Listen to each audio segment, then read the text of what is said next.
Good morning, everybody, and a warm welcome to the second day of the Europeana Symposium. This session, number 3, is about citizen science and engagement, conditions for impact in digital cultural heritage. My name is Cora, or Koraljka Golub. I'm a professor in information studies at Linnaeus University in Sweden. I'm also a member of Europeana Research Advisory Board and will be your moderator. As such, I would like to say that this is a 90-minute session in which we have 4 fantastic talks that we will have first, and then the Q&A session will come after the last talk. Please use the Q&A function rather than the chat function to ask questions. Now it is my pleasure and honor to introduce Natalie Harrower, Director of the Digital Repository of Ireland at the Royal Irish Academy, and her talk titled "What is the History You Want to See Written? And Other Adventures in Digital Preservation." Welcome, Natalie. The floor is yours. Thank you so much, Cora. I will just start my presentation. Let me know if it's full screen. It's perfect. Thank you. Great. Okay, thanks for the introduction. I will jump right in. We've got to keep the timing here. So thank you so much to Europeana for and to Alba in particular for inviting me to give this talk. Always great to be parts of these kinds of events. Really exciting, the sorts of things that Europeana does. So Cora introduced me. I'm director of the Digital Repository of Ireland. We are a national aggregator for Europeana in Ireland. We were also part of the Common Culture Project, and we're now involved in the Enrich Europeana Plus project. So a fair bit of activity with Europeana, but it's grown significantly really recently. Okay, so what is it that we do? I'm going to give a very brief talk today on what the Digital Repository of Ireland does, and then some of the steps we've taken to try to shake up some of the things that we do to archive things in a bit more of inclusive way, I guess is what we're looking to do. So we are a trustworthy digital repository. We're certified by the Core Trust Seal, which we're quite proud of because that's tough to do and takes a lot of effort. And so preservation is something that requires ongoing maintenance and attention. It's a lot of decision making involved in it. So we do all of those kinds of actions. And I'll shout out here to the Digital Preservation Coalition, because if you haven't heard of them and you're thinking about getting into the preservation side of things, they are worth contacting. So what do we preserve? Well, there's 2 ways of looking at it, really main ways of looking at it, depending on what sector you're coming from. So if you're coming from the cultural heritage sector, from GLAMs, from memory institutions, then it's social and cultural data, digital collections, archives, things that are known as traditional archives in a digital sense. If you're from the research and higher education section, then we refer to it as arts, humanities, and social sciences research data sets. Now, sometimes the data from these 2 sectors is the same. It's not always the same, but certainly the cultural heritage sector data feeds into the research being done in the HSS. So there's an interesting synergy there, but I would say it's not entirely common for a repository to hold both of those kinds of data, even if sometimes they're the same thing. And then the further aspect of our remit, of course, is that we are about Ireland. We are all island, north and south, but our funding does come from the Republic. So it's data that's from or about Ireland. Okay, so I said we're about preservation, but really digital preservation is about access over time. Okay, so it's about providing sustained access, at least in our definition. We don't just keep stuff safe, we keep it safe so that you can actually access it and do something with that data, or at least see it. So, we promote openness, we use common standards, we promote fair data, interoperability, portability, things like Europeana. And as I said, it's about sustained access. So digital preservation isn't a thing or a noun, it's really more like a verb, a process over time. And when you have something that takes place over time, then the social side of it is just as important as the technical side. So we spend a fair bit of time, I'd say a large part of our energy really, as an organization on building community, education, knowledge transfer, events, publications of guidelines and fact sheets, and we do all of these things openly, do a lot of outreach to different communities and disciplines, advocacy in these different areas. So it's all really about building a community of practice, which is a term that the Research Data Alliance, somebody that we work with, uses quite often. or communicating with what is called our designated community, which is a term that's popular in digital preservation, because not all organizations are ready to do digital preservation just yet, but a lot of them are ready to talk about it or start thinking about what steps they need to take to get there, and we want to support that. So what's our setup? We are a membership institution, so you have to join as an institution to be a member. There's a model in place for that. It's part of keeping the chain of stewardship in place. So we don't own data, we steward it, or we care for it. We don't hold any exclusive rights to that data. You want to deposit with us and put it somewhere else? Go ahead, happy for that to happen. And we do not choose how the data shall be reused, but what we do is facilitate the depositor's choice about how data can be reused through things like licenses like Creative Commons, which is one of our favorites. And we have quite varied content in the repository, and the collections that our members bring are incredibly valuable, and they're very worth being preserved and shared, and they're great in dialogue with one another, which is nice about a kind of multidisciplinary or a disciplinary repository, but an umbrella of disciplines in the HSS. And we're working hard to get more aggregated to Europeana. But one thing that this data, one thing I can say about it is that it comes to us based on which institutions decide to join us, right? Which means that ultimately our content is comprised of data that belongs to or that has been cared for by organizations that have the capacity to pursue the digital, right? This includes the capacity to select things for digitization, to go through the process, to create metadata, make curation choices, ingest into a repository. And these sorts of things take time and they take resources. So it comes to us from institutions that have those resources, priorities, and time to do so. Or organizations, you could say, sometimes that have a particularly committed staff member who will take on this as a pet project with a kind of enthusiasm. There's a lot of that happening, I think, in the archives world. But the important point to make here that I'm trying to make is that these institutions are almost exclusively backed by state funding or grants, right? They're institutions whose content represents previous decisions. And here I'm thinking to Seamus Ross's talk from yesterday, previous decisions on what it was important to fund, what kind of applications for digitization may have received funding, or perhaps longer standing conceptions of what it's been important to collect over time. And a good example of this in Ireland is that across Ireland now, we have fantastic digital collections about 1916, which was the Easter Rising, which was the proclamation of the Republic. And this is because 5 years ago, in the centenary celebrations, there was a lot of funding to put this in place. Very important move. And no, I have no question about the value of that, because these are important collections. But, and I think this is just an obvious thing to say, they don't fully represent our collections from our members, don't fully represent Irish society and culture as they stand, historically or contemporarily. I don't think every archive, or sorry, any archive ever does achieve full representation, to be fair, right? So what can you do about this if you care to do anything about it? We realize that we need to actively build the archive in different kinds of ways. The membership model is one. It's a core important thing that we do. But archives are what I would call the first stage of processing the past, right? There's the thing that happened, but then there's the record of the thing that happened. And then that record has to be managed and made available for someone to interpret it, tie it to a narrative, right? So one way to look at your archive and your objects is to look at what kind of history could be written by those who can access the archive. And ask yourself these questions. Is it fulsome? Are there holes in what you have? Who and what is it representing? And who and what is it not representing? And what should be in this archive? So, you know, I'm moving kind of from active archiving towards a little bit of archival activism.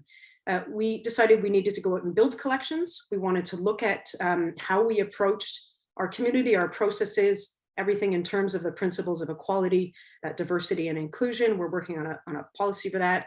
We rewrote our collections policy. We're building a new one on rapid response archiving. But these are organizational aspects that happen in the background. And while I think they're important, they don't stand enough on their own. So what are some potential approaches that you can take? And here I will summarize on a more philosophical level what I'll talk about after in a more pragmatic way. So share what you have. You may not be able to entirely change what's in your archive or bring in all those collections you think are missing right away or even over a period of time, but you will have knowledge, expertise, insight into different communities that you could share, and you could do outreach that uses that sort of activity. Build what is not there. Start working on it. You can't, we're not going to achieve it all at once, but you can take small steps towards it. And importantly, learn from your communities, right? There's a dialogue that goes on, I believe, between archives, or in our case, repositories, and the communities that they serve, whether that's the communities that deposit or those who use the archives. There's an overlap between those two. But that's, but then it goes global if you're looking at digital archives that are open. Okay, so these are some potential approaches. How about methods? Here's the 4 that I'm going to talk about in the last few minutes of my talk, okay? And I'll go through each one of these. So these terms come up on the slides again if you haven't read them all yet. I'll move on. Okay, so the first one is consider breaking your own rules. Now, I'll put a caveat there, where possible and constructive, because of course, you don't want to ruin all the things that you do. You want to expand them. You want to poke at them. You want to find better ways of doing things, right? So as I mentioned before, our membership model is paid. It's very affordable, more affordable than commercial solutions, and you get, your data in Ireland and on-hand support and all the rest. But this paid membership model was a requirement of our funders. They wanted to see buy-in to the DRI, literally wanted to see buy-in to it. Okay, so this is something that we set up at the very beginning, and we are monitoring how it is working, and we'll see how that goes in the future. But it can be a barrier because it only works for organizations that have that funding, right, and that can pay it. So we decided we needed to break it just a little bit in certain ways to make what we're doing a little bit more inclusive. So one of the things that we've done is a couple of years ago, we launched something called the Community Archive Scheme. And what this does is allows different archives that are underfunded or unfunded to apply for a free membership. Then they get membership with DRI, plus they get extra support to curate their data, to prepare it, and to ingest it into the DRI. So the first winner of this scheme was the Cork LGBT Archive, which has been a huge passion project and PhD project by a woman called Orla Egan in Cork. And that was the winner, and that collection is now in the DRI. The next one at the top right is called the Asylum Archive, and this documents the process for asylum seekers in Ireland and something called direct provision, which is what the government provides. It's been highly, heavily criticized and is being reviewed, and this documents what that process has been. Then the next 3 images in a row along the bottom are the ones that won most recently. We decided during the pandemic that we'd award 3 instead of 1 to help archives out. And this is the Elephant Collective, Dublin Ghost Signs, and then Dublin-based community films by Joe Lee. Things that are speaking to very specific communities that otherwise wouldn't have the preservation behind them. And then we support the work that they do. Okay, so that's the first one. The next one is make your own stuff. Okay, what we've done is pursued research projects where we can to actively collect and create new archives or to enrich existing archives. And I'll just show a couple of examples here. Inspiring Ireland in 1916, that was that commemoration period that I talked about. And then the Atlantic Philanthropies Archives Project on the right. In both cases here, we curated existing digital cultural heritage artifacts, or in the case on the right, business records of grant-making activity by the Atlantic Philanthropies in Ireland. That was all around social justice and the peace process, these kinds of things. So in both cases, we curated that existing digital content, and then we also made new content. So for Inspiring Ireland, we held public collection days, so people could come in and bring their personal artifacts, diaries, or medals that their grandparents had from this time period. They could be digitized and added to the collections that we were building. So you'd get public materials and private materials sitting beside one another. A little bit of citizen science in that aspect. And then for the other project on the right, we created oral histories to go alongside the work that was done for social change in Ireland. And we collected about 40 of those that give context or enrich the archive that existed and make it more available because it's now all digital. As I said, we're also working on Enrich Europeana Plus, which is about transcription and crowdsourcing. And we have a new project as well about archiving the social media and other digital records around a referendum that was held in Ireland a couple of years called on the Eighth Amendment, which was about, which eventually led to abortion being made legal in Ireland. So we're collecting the social record around that. Okay, second to last, fight for what matters. Now you can interpret this as you will, but in my case here, I'm going to talk about two ways that you can fight for things. One is to advocate and another is to educate. So as I said, we're quite involved in FAIR data, research data management, open science. So we advocate for the FAIR principles with our cultural sector data as well, because this really, comes from the research sector, but I think it's quite applicable to GLAMS. We are looking at how we can adapt and incorporate the CARE principles, which are around Indigenous data governance, maybe not seemingly as relevant in Ireland as it may be in other national contexts, but we are looking at that, and also the trust principles. And then the one on the right, which says educate, we've run a series about how you can use digital archives for academic research. And in this booklet that we put out, we included our collections, but we also included collections not in DRI to give them greater visibility. Hopefully, maybe one day they'll want to deposit, but if not, that's fine too. And I think that kind of work is just as important as what you try to get in the archive. And then my last slide is play well with others, which includes collaborating and listening. And if you look at this here, this is a kind of logo soup. We do lots of collaborative work, partnerships, pilot projects.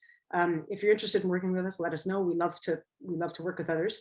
But those are the more traditional kinds of collaborations. The thing that I wanted to just highlight at the end here is that we've worked closely with some of these community groups in Ireland, and we've learned a lot from them. So from the Cork LGBT archive, we were introduced to the homosaurus vocabulary. So this is a vocabulary for describing LGBT data. Incredibly valuable. We are now working to support and integrate that vocabulary into the technical architecture of the repository, coming out of this one collaboration. And the last one, we held a series of events last summer on archival activism. We invited Zakiya Collier along, who is the archivist for the Schomburg Center for Black Culture in New York City, and also a group in Ireland called Black and Irish, which is using Instagram to document the lives and the presence of Black people in Ireland, which has been underrepresented. And from those collaborations, we learned a lot about what you should do as an archive that has some kind of national presence or mandate, and what you shouldn't do, as in, don't go along and try to take everybody's stuff and archive it for them. Work with people and learn from them. And these have been really valuable to us. So I will end it there. I'm sorry, I went a minute or so over, but thank you very much, Cora, for not sending the beep off to me. And I look forward to talking to people later. Natalie, thank you so much for this extremely inspiring talk. I felt like we are changing the world now. It's just listening to you. So thank you so much for this. And sorry that we are leaving it for now, but we'll come back to a lot of Q&A in the end. And now I would like to introduce the second talk by Chiara Bonacchi, Senior Lecturer in Heritage from University of Stirling. The title of her talk is Participants and Participation in Heritage Crowdsourcing. Chiara sent a recorded presentation and she will join us for the Q&A session. As I'm sure that most of you will know already, heritage crowdsourcing can be defined as the creation, digitization, analysis and interpretation of cultural heritage objects and places by relatively large groups of people, although not necessarily crowds, through the completion of individually small tasks over the internet. Cultural representation is often measured in terms of footfall at state-funded venues like museums, art galleries, libraries, archives. And we know from these official measurements that people with lower income, people who have attained lower levels of formal education, and also ethnic minority groups, particularly in the UK and the US, the context to which I will be referring, tend to be underrepresented amongst those who access these state-funded venues. And this is despite policies that have been granting free access to state-funded museums and galleries, for instance in the UK, for quite a few years now. And despite an increasingly ethnically and culturally diverse population, for instance, in the United States today. The question, therefore, is, can heritage crowdsourcing help to change this picture? Can it help heritage organizations to diversify their audiences? And if so, how? And through what kinds of participation exactly? I will explore possible answers to these questions drawing on a specific case study, that of Micropasts, a heritage crowdsourcing website of which I am one of the co-founders, together with Andy Bevan in UCL and Dan Pett at the Fitzwilliam Museum in Cambridge. Micropasts was established in 2013, and over the years it's aimed to establish collaborations between citizens inside and outside galleries, libraries, archives and museums to study the human past together by co-producing open data through crowdsourcing and then working closely with the most involved volunteers to further use crowdsourced data for display, analysis and interpretation of heritage resources. Micropasts supports both contributory and collaborative forms of participation, and here I am referring to Nina Simon's classification of participatory engagement, spanning from contributory to collaborative, co-creative and hosted. I will start with the contributory participation. Any user with internet skills and interest can connect with crowdsource.micropasts.org, and on the website they will find a series of crowdsourcing applications.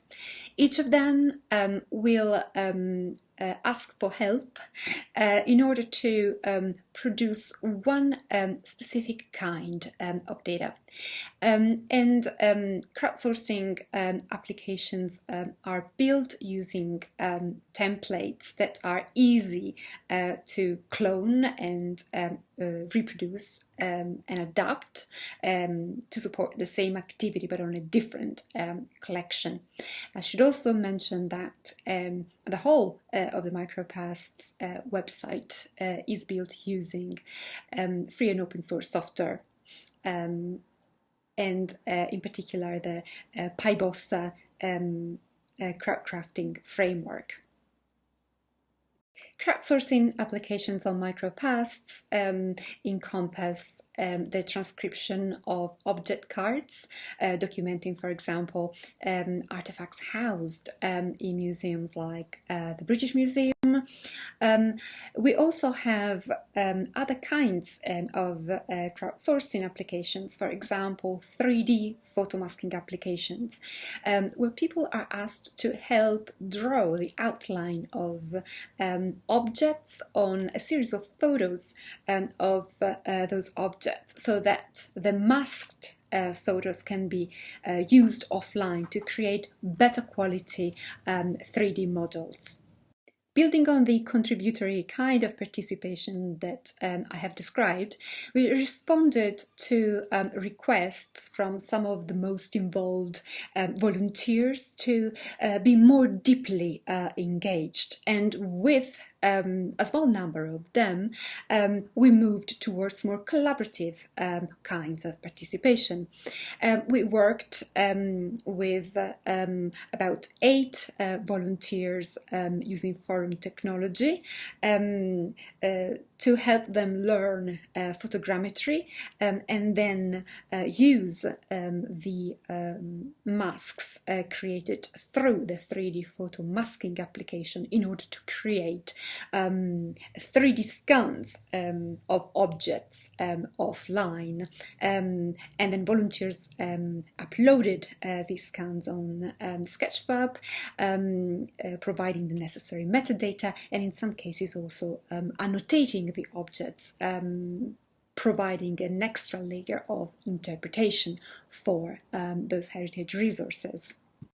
Through extensive evaluation, in particular over the first 2 years from 2013 to 2015, also using surveys that were coded into each and one of the crowdsourcing applications that were deployed, we could get quite a bit of information about participants and participation.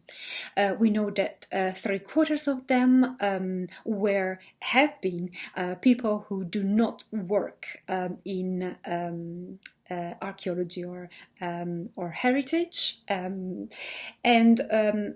therefore we can say that micropasts and heritage crowdsourcing through micropasts have not been echo chambers. However, we also know that most participants are people with higher levels of formal education who have at least a first university degree or a postgraduate degree. We know that 88% of them is composed of very active people who are in employment or just retired. Therefore, people with resources to give, also in terms of time availability.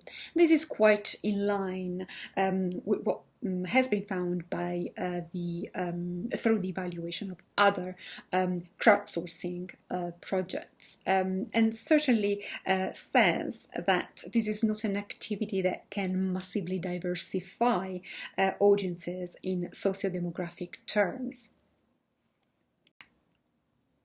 However, it is really important to distinguish between two different kinds of participation, even at the level, at the contributory level only. So there was a small number of people who were very heavily involved and did the majority of the work, and a long tail of people who were more fleetingly involved, maybe contributing one or two tasks. The first group is a group that we can call the group of volunteers that displayed the behavior of a volunteer, voluntarism, being very engaged, very involved in the activity. Whereas that long tail of fleetingly involved people was a long tail of participants who were motivated by curiosity and by a desire to help out, which cannot, however, be considered voluntarism proper, because it doesn't have that quality of being sustained in quantity and also over time. We saw, therefore, that heritage crowdsourcing wasn't very helpful in terms of diversifying participants in terms of age, income, and levels of formal education attained. However, it was very helpful and can be very helpful to heritage organizations in order to diversify their audiences in another way. Through our evaluation, we saw that participants tended to choose the crowdsourcing activities they wanted to engage with based on activity type more than because they were interested in a specific period or geographic region or collection. So those who preferred working with a transcription always went for transcription-related tasks. Those who preferred working with images tended to prefer and choose activities such as photo masking or photo tagging, so on and so forth. And this means that there is real potential for organizations to tap into different audiences who are interested in a specific activity but might not have a key interest in the collections that they hold and in accessing museum or archival objects in particular. So there is real potential to tap into 3D modelers, photographers, because of the kinds of activities that crowdsourcing allows people to engage with. And my conclusions are therefore that heritage crowdsourcing cannot always be defined as democratizing, as a way to democratize access to heritage resources in socio-demographic terms, but it can help clans and heritage places to support participation among people who have neither a general nor a strong interest in the human past, but who are very much interested in performing certain types of activities. It also helps to expand the pool of activities on offer online, on offer offline, geographic reach and intersector collaborations. It's important to remember, however, it's not an effective way to build cultural capability. So you can democratize access, but very difficult to build on the contributory model to create a more co-creative kind of participation that helps people to express their own heritage. Thank you. I see that you have also joined us now. Welcome. And although I'm sure there are a lot of questions, we would love to discuss the great findings you had, really interesting, but we will have them at the end after the last talk in the session. And now please allow me to introduce Maria Drapjic, Chief International Projects Expert at National Film Archive, Audiovisual Institute Poland. Maria is also a member of the Europeana Impact Community Steering Group, and the title of her talk is Understanding the Social Value of Cultural Heritage Organizations. Welcome, Maria. Hello, everyone. Thank you, Cora, for the lovely introduction. Thank you for having me, Nicole, especially a warm thank you to you for the invitation. Okay, allow me to share my screen first, and I will then immediately move to the few slides that prepared. Can you please confirm that you can see them properly?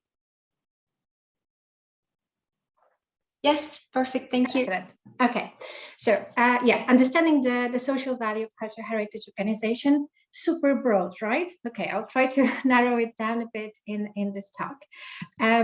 First of all, allow me to introduce you a bit to FINA. So this is my home institution. We are based in Warsaw and Łódź, and we are focusing on preservation of the film and audiovisual heritage in Poland. So we are a film archive audiovisual institute. But as you can see from this collection of pictures, we also serve as a screening venue. We serve as an educational center and a competence center for professionals when it comes to digitization, preservation, more in general, of film heritage, audiovisual heritage. I work on the access side, so I'm very much aware and grateful for all the work that is happening in the archive, done by my colleagues exactly in the preservation departments. But I then try my task in the institute is to make sure that we give those archives a second life, and we put them in different contexts in an international setup normally. As already mentioned by Cora, I'm also I'm in this lucky position that I'm collaborating closely with Europeana, and through the slides you will see how close this collaboration is. But I also work with other networks within a more audiovisual profile, which is of course clear for a film institute, and Drapjic 10 EUScreen. EUScreen is also one of the aggregators, thematic domain aggregators to Europeana. So we are the ones, we are a network, European network of different AV archives, broadcast archives, and media experts and media academics working together in order to provide more access to audiovisual context.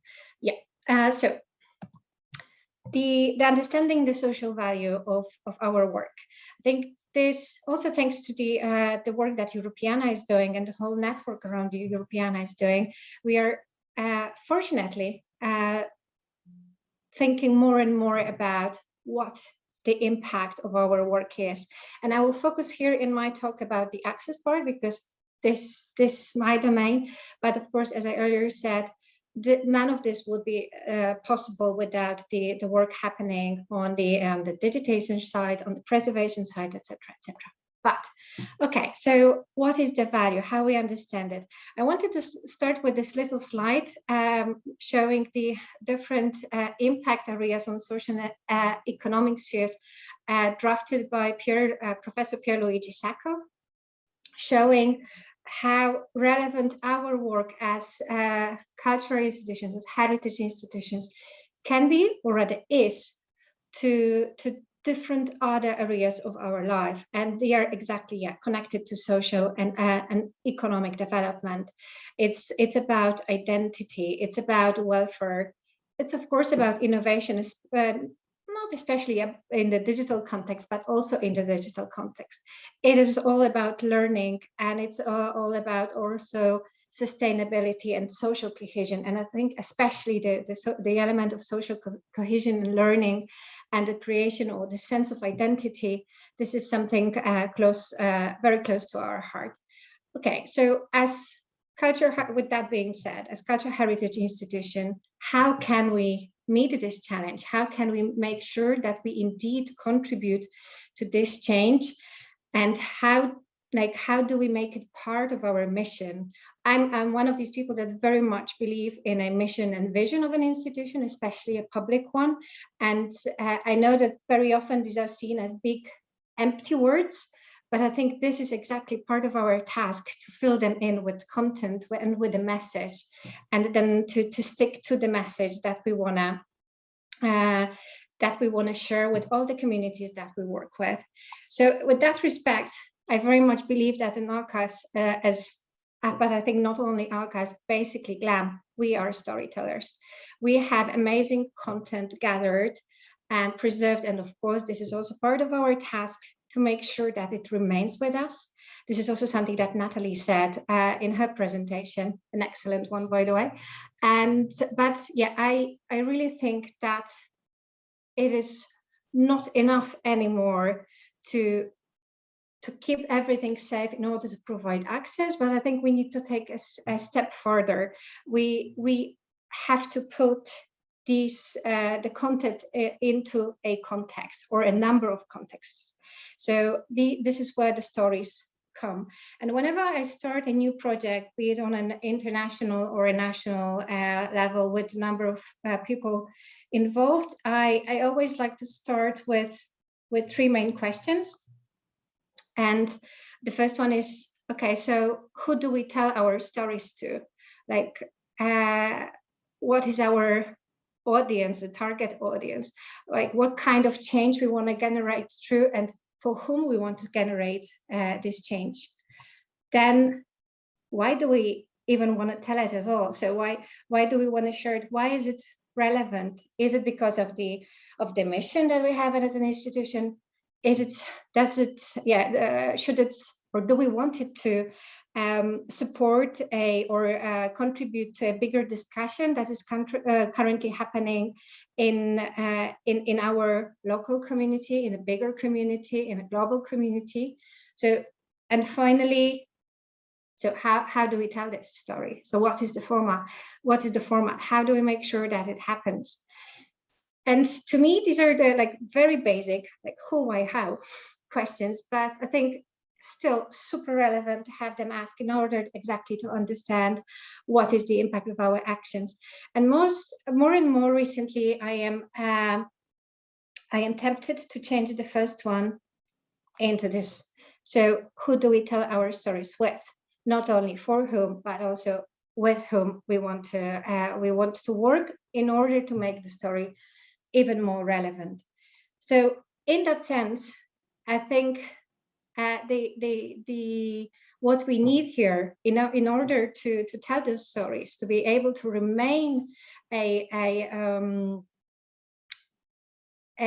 trustworthy storyteller, it's dialogue. We need to collaborate closely. We need to be in dialogue with all the relevant stakeholders group that we recognize, identify in our work, in order to be able to tell the stories right. And yeah, the word right is also a tricky one, because of course there are different ways of telling stories, different ways of sharing them. But I think it's also about opening up your collection to a dialogue, allowing others to comment on it, put it in a context, as I earlier said, especially that these tend to change. And we need to, this is like an ongoing process.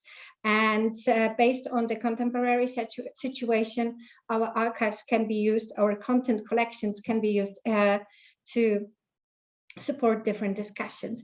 And why is it so relevant? There's an image I very much like. It is taken from a Europeana Impact Playbook that I encourage you all to go and read. And this is a toolkit created by Europeana Foundation together with a broader community of experts. And it is exactly about making the institutions, cultural heritage institutions, think about the change that they can generate through the work.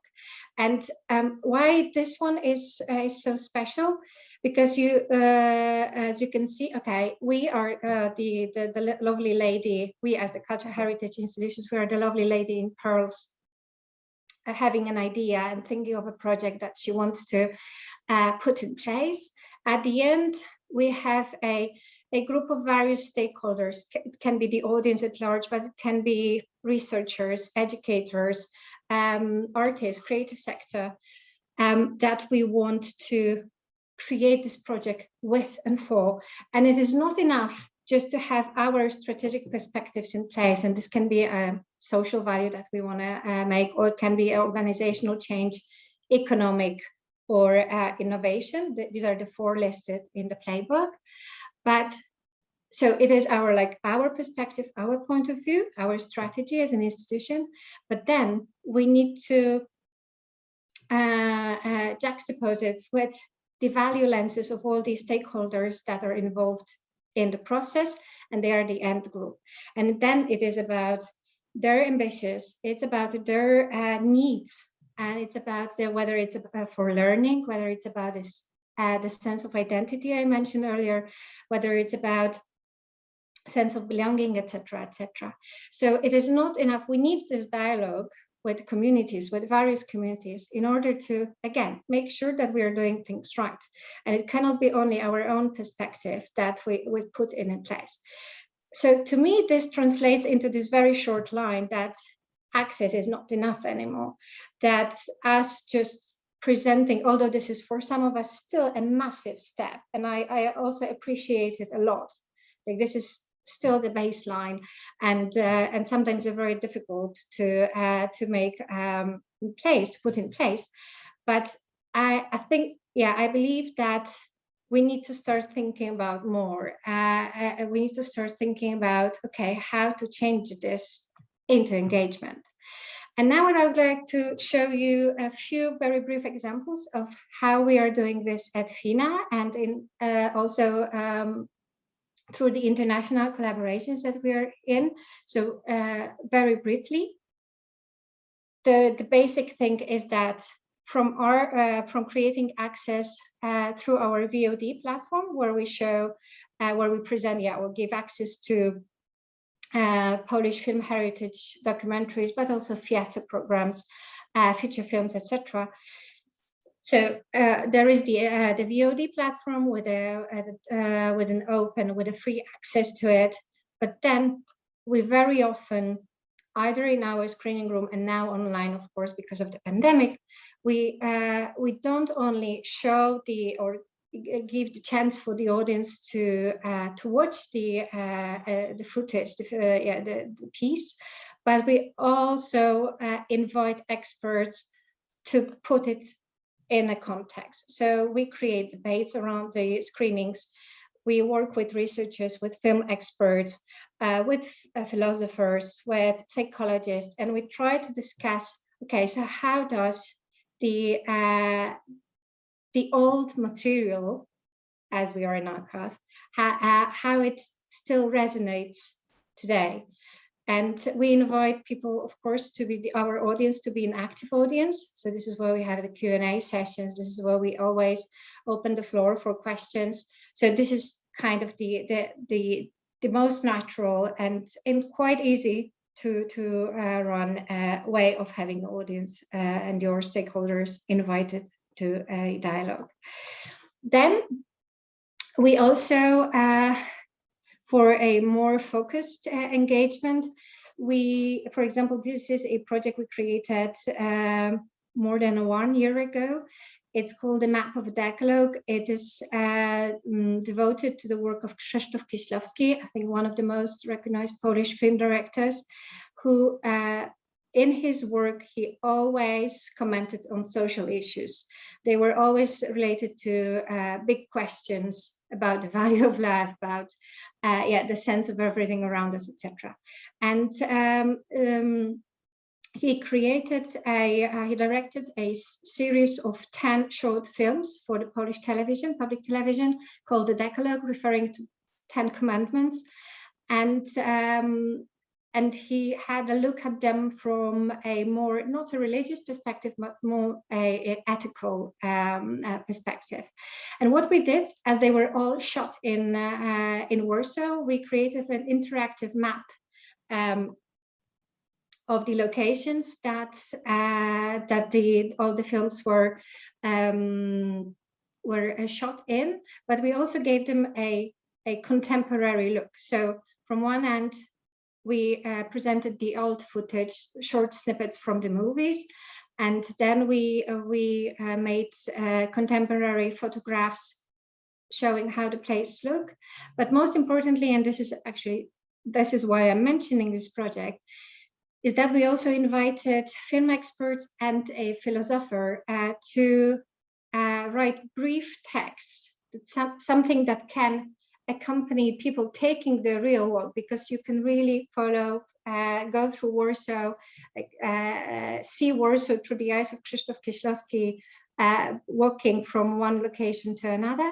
We invited them to write short text about the big questions that Kieślowski was asking in those movies. So how do they resonate today? How do we see the ethical issues that were mentioned back in the 80s contemporary? So again, we invite our audience to go on a trip, on a walk with us, but a meaningful trip, to me at least, and where we see the role of an archive here as not only providing access to our collection, but putting in a very specific question, in a specific context, and asking kind of big questions that make you want to think about, okay, so this is what life is about, so a big one.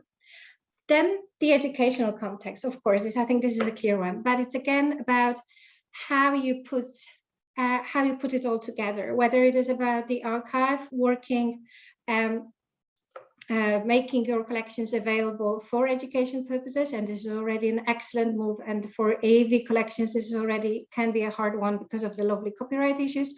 But the other thing is about inviting the community of educators to work with you on these. And this is something that we were able to do within the EU Screen community, supported by the Evans Foundation and the Euroclio.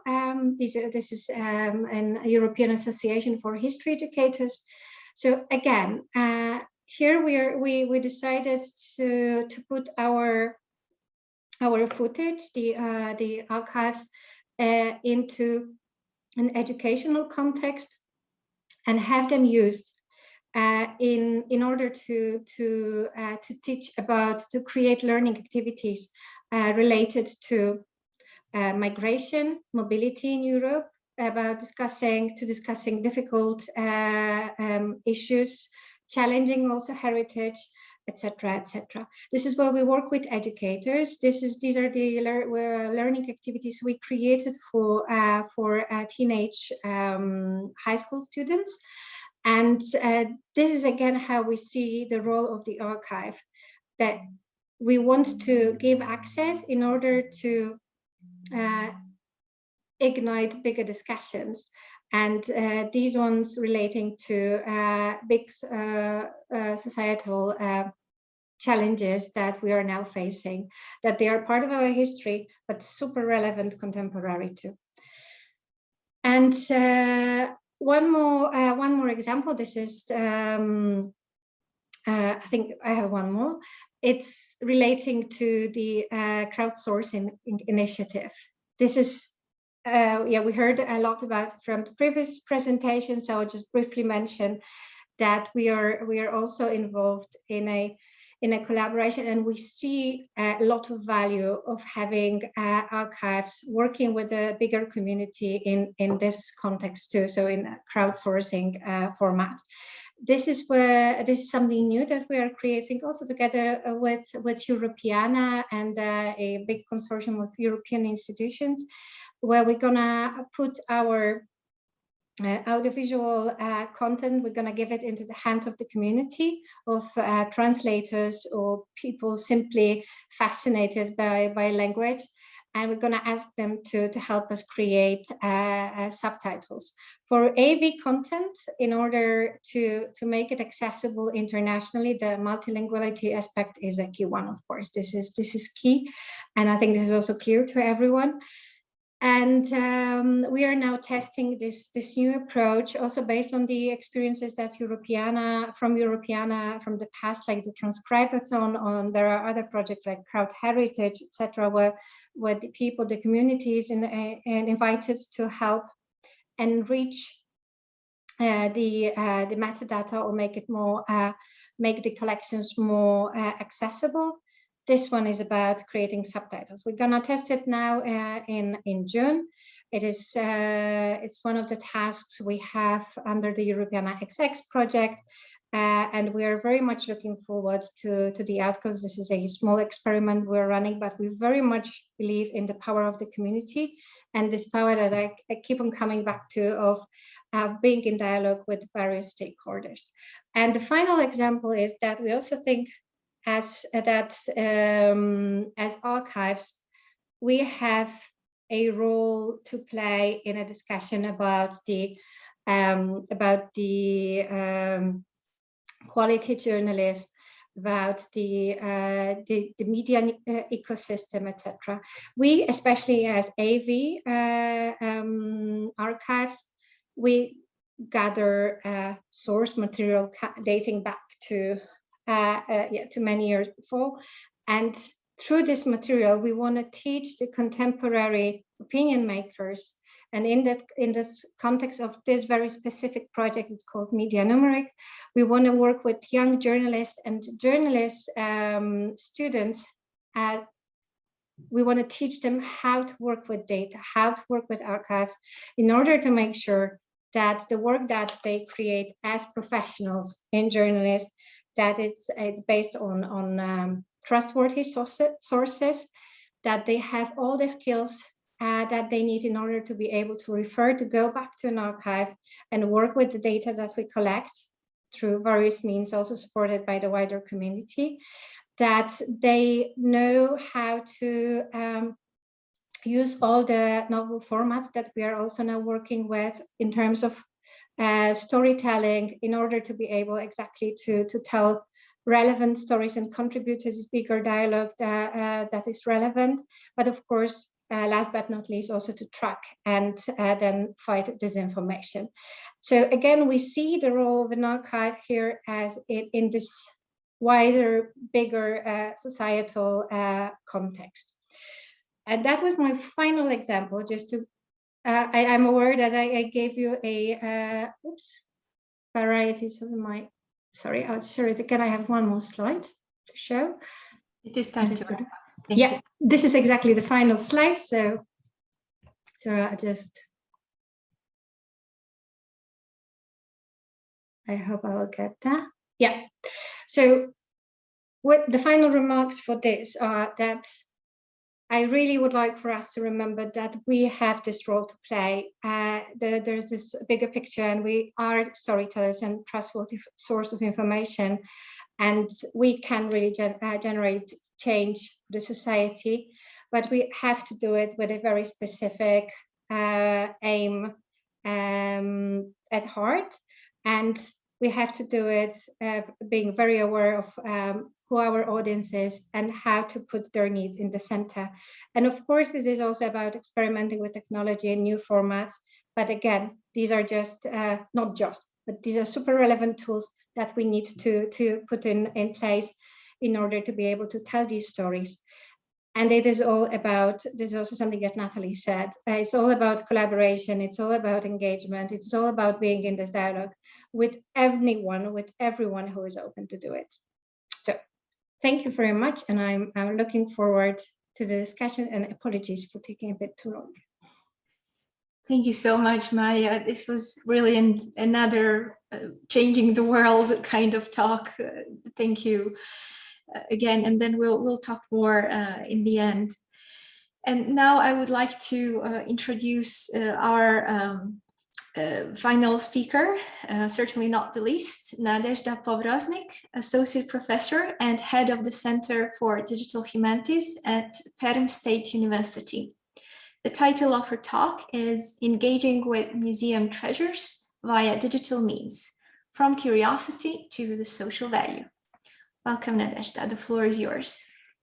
Thank you so much for the introduction, and also thank you very much for the invitation to participate as a speaker at this wonderful event. It's a great honor for me, and I hope all of you stay well in these hard times, and soon we will have a chance to meet in person. Today, I would like to tell you about audiences' engagement using digital technologies and the collaborative experience of the Center for Digital Humanities, where I am a chair, and Perm University History Museum, led by my colleague, Maria Romashova, who gave an impulse for various activities of the relatively small university's museum. I need to explain that the Perm State University, being founded in 1916, received the status of an imperial university.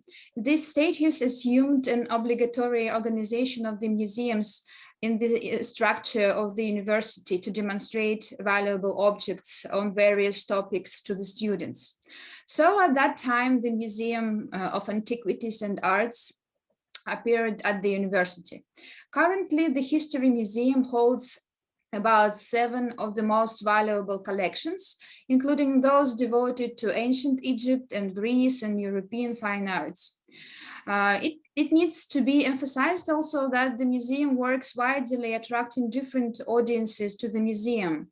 And the project called Campus Maltheus, or How to Become a Citizen of Perm University, was awarded with the first prize in the competition organized by the International Council of Museum Committee for University Museums and Collections. The collaboration between the Center for Digital Humanities and the museum was started in 2016 with the digitization of the objects supported by the Perm Endowment Fund. The digitization has been started with the ancient Greece and ancient Egypt collections from the History Museum. Then the Museum of Paleontology and Historical Geology joined, and we digitized some rare samples from its collection, making 3D models and publishing them online under the Zero Creative Commons license. And all the 3D models are free to observe and download. The collaboration between the museum and the Center for Digital Humanities brought wider opportunities for public engagement via digital tools. Initially, this cooperation was strongly connected to education. Starting with digitization, the master students who have been involved in the educational courses on 3D modeling and digital reconstructions received the opportunity to work with real museum treasures. They studied the technology and the basic of work with cultural heritage. The trainings included basic of work with the museum objects and were supervised by the museum professionals. Then bachelor students were attracted to work with digitized materials and annotate them. We noticed the interest by the students from the other departments and faculties and decided to support their curiosity with an introduction of the student laboratory for 3D modeling and digital museum technologies. It was a principled decision to invite all the people, not only from the university, but move beyond the university boundaries and attract those who have interest to the museum and technologies. The aim of the museum, of the student lab for 3D modeling and digital museum technologies is to suggest the various trajectories for participants, activities related to the development of the information environment of the museum, including the creation of 3D models of the objects from the museum collection, annotating them, research of the objects and collections, their contextualization, investigation of their histories, and creation of narratives for the excursions. People with disabilities are the most vulnerable category, was defined as a target audience for the first season of the project. And the participants, under the supervision by the specialists from the Center for Digital Humanities and from the History Museum, selected a set of objects from the ancient Egypt collection, digitized them, annotated, and developed inclusive excursions for visually impairment children. To conduct the inclusive excursions, the digitized models were printed on a 3D printer. To make the drawings at the surface of the sculptures visible, this hieroglyph, for instance, they were stamped on the model surface before printing. Also, some missing parts were restored, such as bird and agricultural instruments at the sculpture of Ushepti. This event was of great success because children were happy to play with the museum artifacts and their parents were happy seeing contented children, and we were happy as well. It was obvious to us that the project is just great and we need to expand the ways to engage people.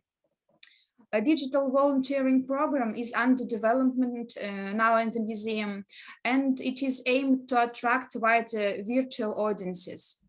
There are different groups of people engaged with museum activities offline, such as university communities, museum volunteers, communities of the Perm Regional Special Library for the Blind, educators, school children, and some others.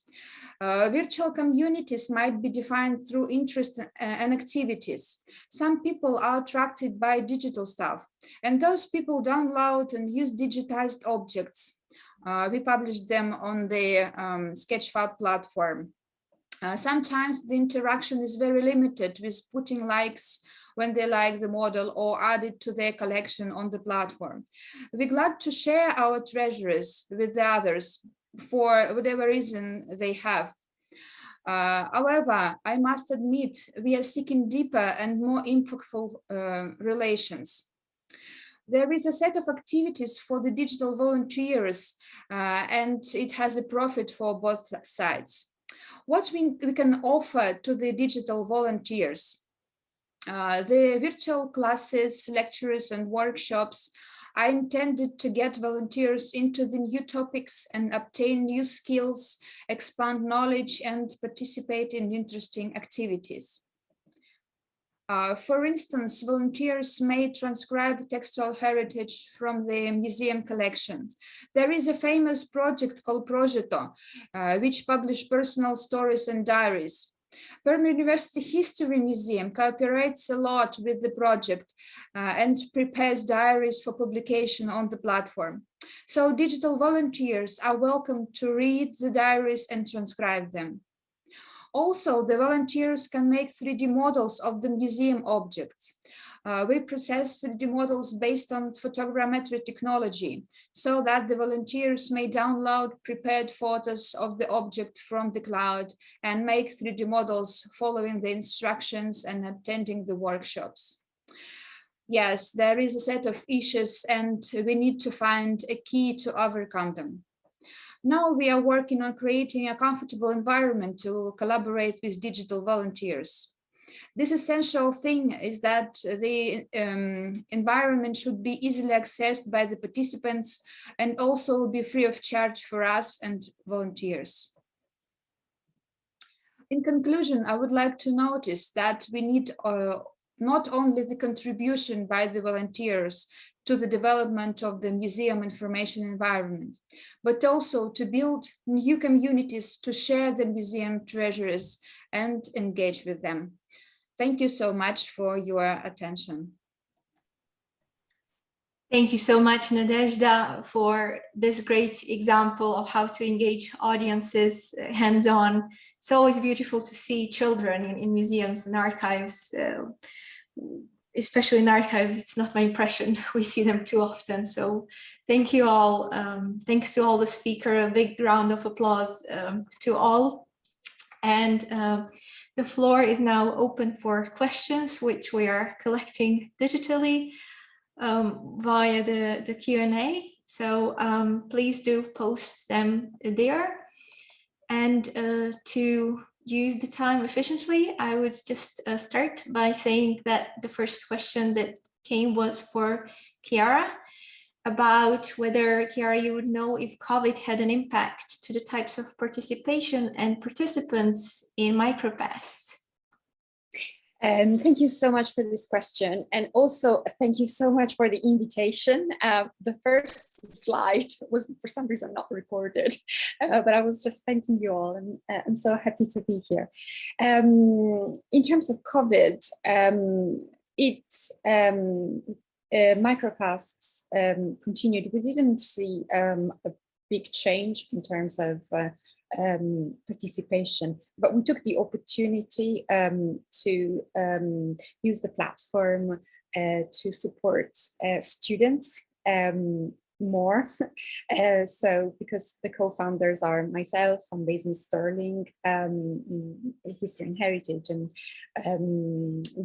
Andy Bevan is in UCL, students were finding themselves to have real troubles to develop their dissertations and also to get placements under the lockdown. So it was a way for them to connect with museums and also the Scottish Political Archive in Stirling, both for their research and for their placements and skill building. So I would say that is a target audience that came to the picture more because of the lockdown, while what I said about our base of participants pretty much continued. Thank you very much, Chiara. And there was a discussion between the panelists going on about Robin pointing that similar findings about motivation and inclusion for crowdsourcing was found by Dominic Walker in his research on social media used by museums. And he points that barriers to inclusion and heritage seem more about social barriers than institutional and functional barriers. I think I read the message a bit quickly as I was stepping in, as I replied in a brief way, and I'm happy to be able to respond again. Well, first I would say that it's important to note, I made the point also in my presentation here, we're talking about, if we talk about barriers, it's because we talk about democratization of resources that we have already collected. And the different approach that I was talking about is also that there is building cultural capability and asking, well, just supporting really what grassroots communities are developing in terms of resources and interpretation. But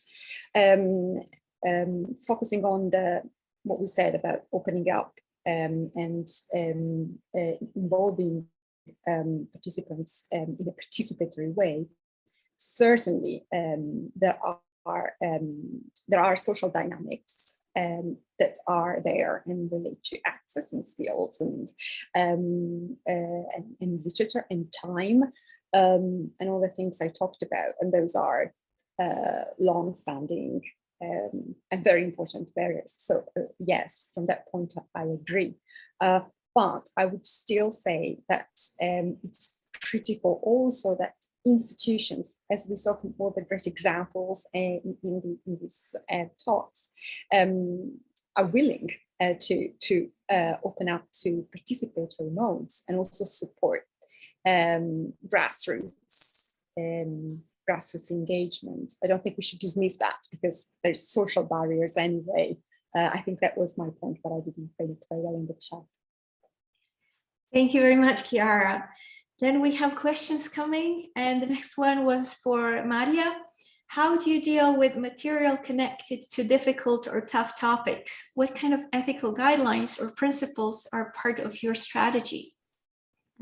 Okay, when probably publishing them online, that's a super relevant question. I think this is also a super relevant challenge for the archives contemporary. So this is what I said earlier in my talk, that it's not enough to just provide access to the footage in our case, but it's also about how we do it. And exactly, it's about what kind of information, what kind of context, what kind of metadata you attach to it, and how you make the audience aware that there is, or the user aware that this is might be a disturbing piece, or that includes content that, contemporary, we can, for example, recognize differently that it was perceived 20 years ago or 50 years ago. So how we do it, we have a team at FINAS of film experts / archivists, curators working all together and making sure that whenever we publish something online on our VOD platform, then there is a short description clarifying or just describing the content, and whenever there is something challenging there, it is also flagged up.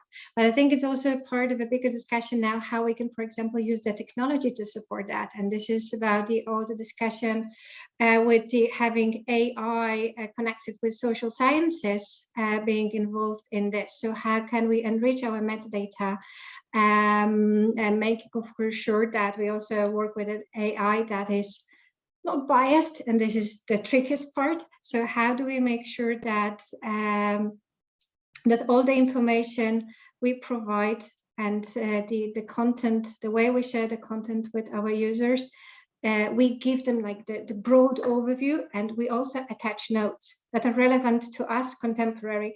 These notes may differ in 5 years. These notes may differ in 10, and they are surely different from the ones that we put online 10 years ago. So it is a constant process. So I would say it is us being constantly aware of the changes that are happening also in language, how we talk about what we talk, what is the value or the power of certain words, and how also the meaning changes.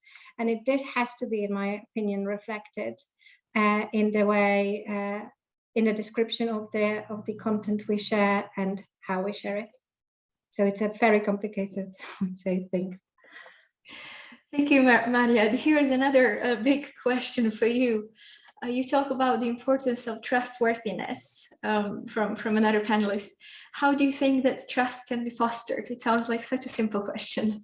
Yeah, thank you, Sally, very much for this question. It is a super relevant, and I started to reply in the chat, but yeah, didn't have a chance.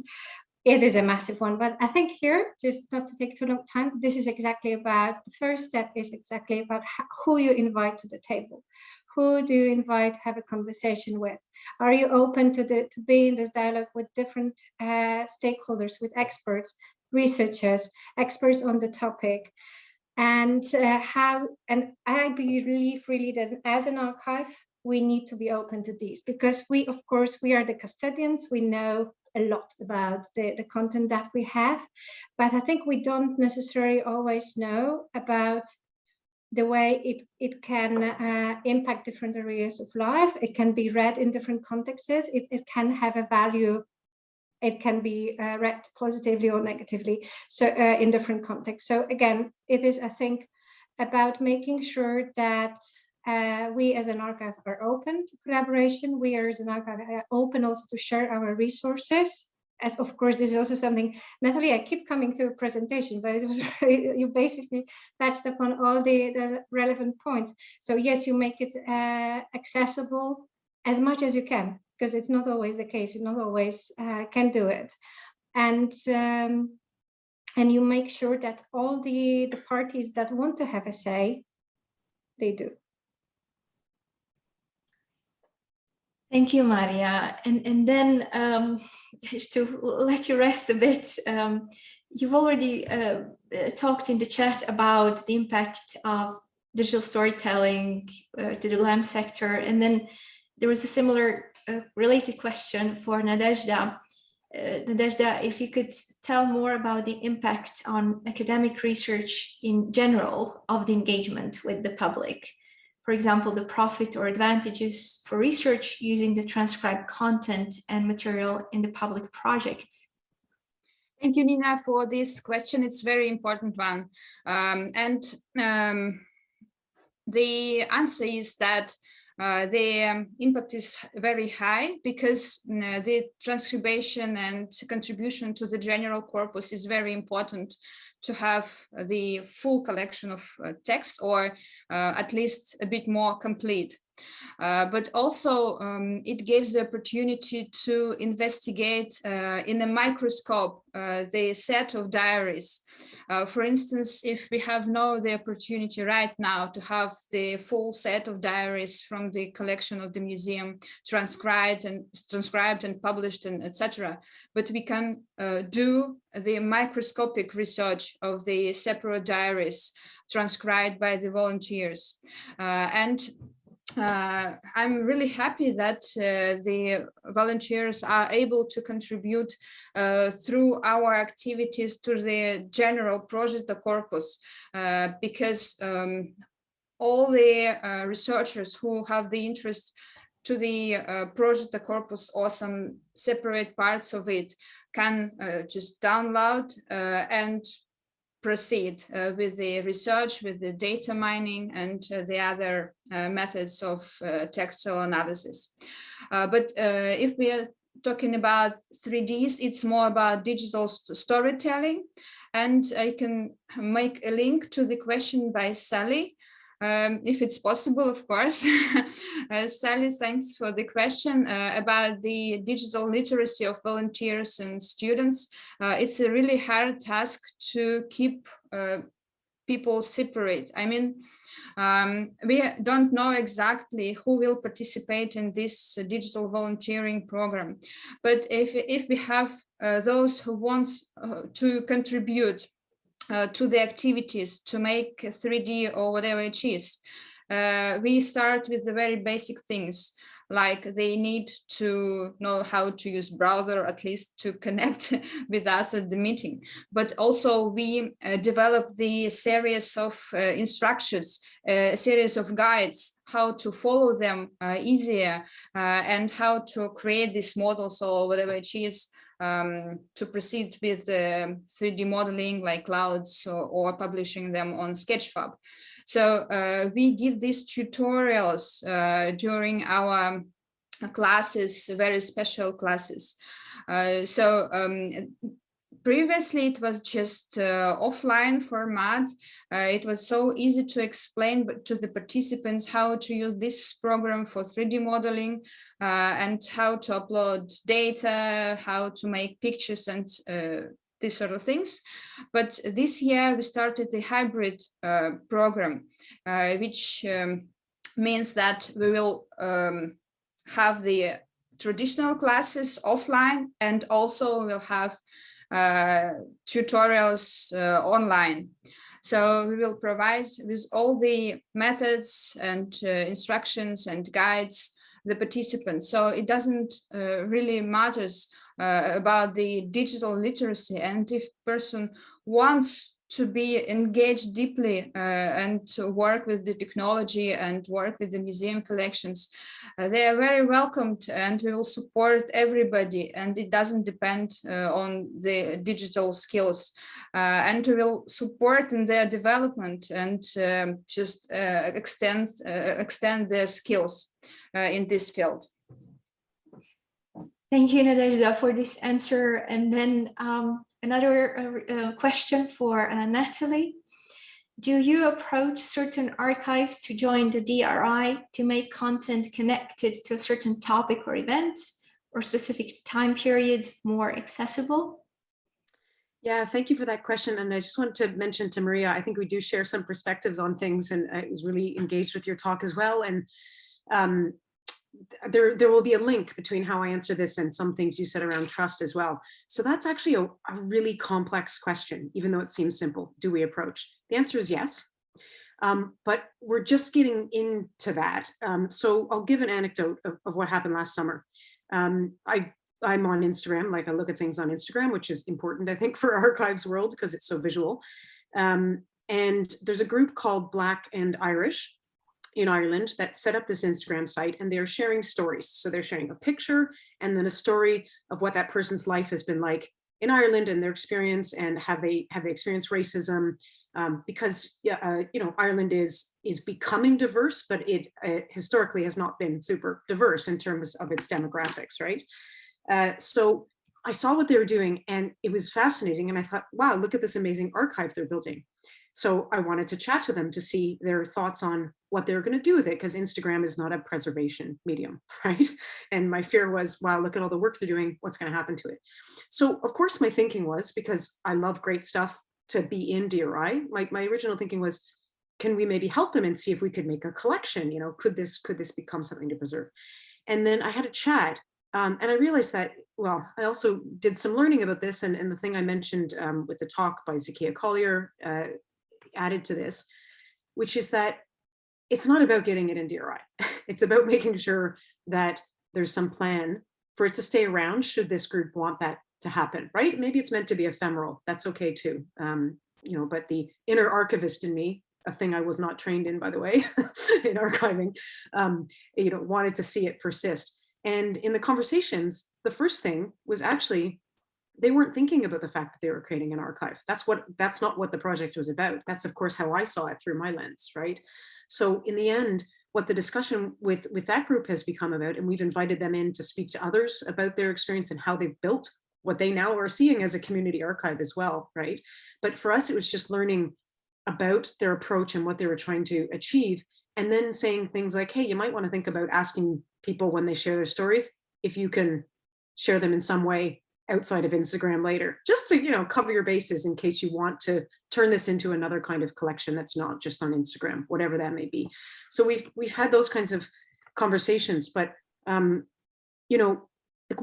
are no Black people working at DRI, so I think you have to be conscious of your perspective, of where you come from, and of how that dialogue continues. So trust is, I do think, building trust is about who you invite around the table. As Maria said, it's really, really key, but also maybe looking into your organization as well. We're very small, but we're looking to see when we hire people, when we're constituting our board, we have an expert advisory committee that we're pulling together now at like a new one that's replaces the original one we drew on from similar organizations when we were building DRI in the first place. Who's on on those committees so that those voices are at the table in an ongoing way. And so this is all exciting and new things. And I don't pretend in any way that we're nearly as far along on a lot of these topics that we should be.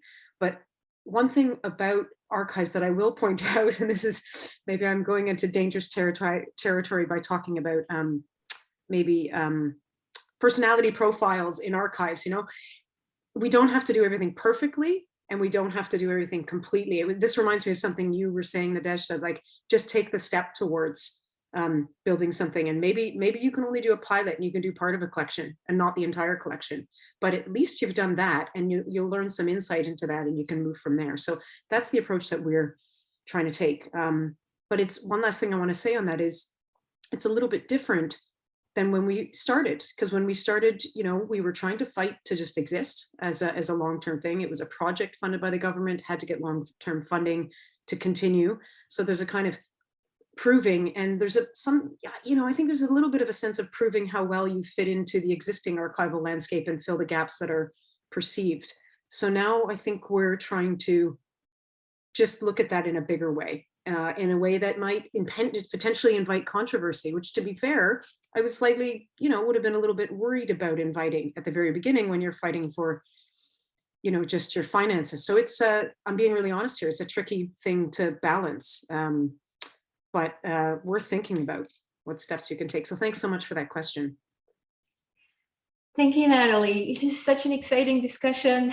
We only have a few minutes left, and there was I think more a comment than a question, whether there seems to be too much weight put today on technological advance, AI, and then to better connect to our audiences as a result. And I think that is the message of this session, that we do need to do more of that.